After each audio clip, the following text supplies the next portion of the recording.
So when you hear the name Jane Austen, what pops into your head? I'm guessing it's witty heroine. Just listen to this line. They told me Edward was not dead, but they deceived me. They took him. Here's the thing.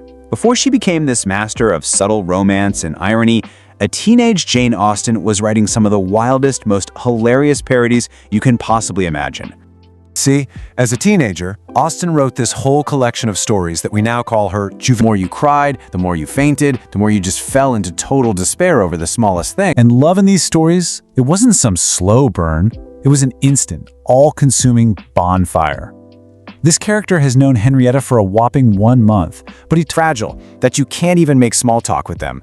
You can't start any other topic. So, let me ask you, if you're living in this world of sensibility and you're faced with just terrible, awful news, what is the proper response? Do you process it quietly? Maybe talk it over? Okay, so this is all incredibly funny.